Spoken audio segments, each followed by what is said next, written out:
যুক্তরাষ্ট্র ও ইসরায়েল মিলে ইরানের সাথে যে অবৈধ যুদ্ধ করছে তার আজকে ২৬তম দিন। এই ২৬তম দিনে এসেও যুক্তরাষ্ট্র আর ইসরায়েল মিলেই ইরানকে এখনও হারাতে পারে নাই, এমনকি হারাতে পারবে এমন কোনো লক্ষণও দেখা দেয়নি। আর তাই যুক্তরাষ্ট্র ইরানের বিরুদ্ধে আরও একটি ভয়ঙ্কর নীল নকশা তৈরি করেছে।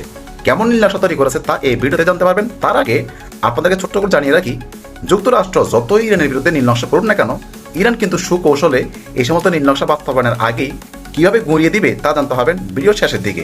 এখন জানা যাক যুক্তরাষ্ট্র ইরানের বিরুদ্ধে কি ভয়ঙ্কর নীল নকশা তৈরি করছে। যুক্তরাষ্ট্র ইতিমধ্যেই ইরানের বিরুদ্ধে স্থল ও উভচর অভিযান পরিচালনা করার জন্য প্রস্তুতি সম্পন্ন করেছে। যুক্তরাষ্ট্রের এমন একটি বাহিনী রয়েছে যারা মাত্র 18 ঘন্টার ব্যবধানে যুদ্ধের মোড় ঘুরিয়ে দিতে সক্ষম। এই পরিকল্পনার তুরুপের তাস হল যুক্তরাষ্ট্রের 82তম এয়ারবর্ন ডিভিশন। ইরানের বিরুদ্ধে 82তম এই ডিভিশন ঠিক কীভাবে অভিযান চালাতে পারে তা এবার ধাপে ধাপে জেনে নেওয়া যাক। আবু মুসা এবং তুনব এই দ্বীপ দুটি আয়তনের অনেক ছোট। 82তম ডিভিশন প্যারাশুট দিয়ে মাত্র 18 ঘন্টার মধ্যে এই দ্বীপগুলোর নিয়ন্ত্রণ নিতে পারে। মাত্র 500 থেকে 1000 সৈন্য এই কাজটির জন্য যথেষ্ট। অভিযানের প্রথম পর্যায়ে দ্বীপে থাকা ইরানের রাডার স্টেশন এবং ক্ষেপণাস্ত্র উৎক্ষেপণ কেন্দ্রগুলো ঘুরে দেওয়া হবে। তবে বড় তুনব দ্বীপ দখল করা কিছুটা চ্যালেঞ্জিং হতে পারে, কারণ এখানে ইরানি বিপ্লবী গার্ড বাহিনীর শক্ত ঘাঁটি এবং উপকূলীয় প্রতিরক্ষা ব্যবস্থা রয়েছে। তবে রাতের অন্ধকারে দ্বীপের ভেতরে প্যারাশুট অবতরণ করিয়ে উপকূলীয় বাহিনীকে পেছন থেকে আক্রমণ করে নিষ্ক্রিয় করা সম্ভব। কৌশলগতভাবে এই দ্বীপগুলোর গুরুত্ব অপরিসীম। হরমুজ প্রণালীর প্রবেশদ্বারে অবস্থিত এই দ্বীপগুলোকে সামরিক বিশেষজ্ঞরা অতল রণতরী বা আনসিল্কেবল এয়ারক্রাফট ক্যারিয়ার বলে থাকেন। একবার এই দ্বীপগুলো দখল করতে পারলে পুরো অঞ্চলের আকাশ ও সমুদ্রপথ যুক্তরাষ্ট্রের নিয়ন্ত্রণে চলে আসবে। এই অভিযানের পরবর্তী সবচেয়ে গুরুত্বপূর্ণ লক্ষ্য হবে ইরানের খার দ্বীপ দখল করে নেওয়া, কারণ ইরানের 90% তেল রপ্তানি হয় এখান থেকেই।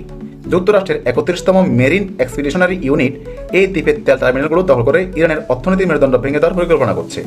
এদিকে নাইট স্টকার্স হেলিকপ্টার ইউনিটের সহায়তায় ডেল্টা ফোর্স ইস্পাহানে বিশেষ অভিযান চালাবে। তাদের মূল লক্ষ্য ইরানের 200 কেজি উন্নত ইউরেনিয়াম মজুদ দখল করা, যা হবে ইতিহাসের অন্যতম বড় কমান্ডো অপারেশন। পুরো অপারেশনটি হবে 4টি ধাপে। 1. আকাশ ও সমুদ্রে দখল নেওয়া এবং ইলেকট্রনিক ওয়ারফেয়ারের মাধ্যমে ইরানের রাডার অকেজ করা। 2. প্যারাশুটের মাধ্যমে কৌশলগত দ্বীপগুলোতে অবতরণ করা। 3.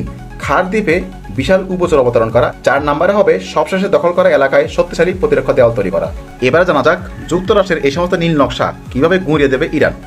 ইরানের কাছে রয়েছে 2000-এর বেশি ব্যালিস্টিক ক্ষেপণাস্ত্র। সিজিল, শাহাব 3 এবং ফাতেহ 110 ক্ষেপণাস্ত্র দিয়ে তারা যে কোনো সময় আক্রমণ চালাতে পারে। হাজার হাজার ড্রোন দিয়ে তারা মার্কিন রণতরী এবং উপকূলীয় ঘাঁটিগুলোতে আত্মঘাতী হামলা চালাতে পারে। এছাড়া হিজবুল্লাহ, ইরাকি মিলিশিয়া এবং ইয়েমেনের হুতি বিদ্রোহীদের ব্যবহারের মাধ্যমে ইরান এই যুদ্ধকে আঞ্চলিক সংকটে রূপান্তর করতে পারে।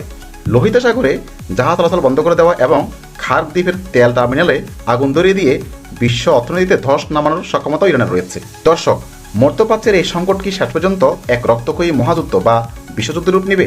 আপনার মতামত আমাদের কমেন্ট করে জানান। পরবর্তী আপডেট পেতে সাবস্ক্রাইব করুন আমাদের চ্যানেলটি। ধন্যবাদ।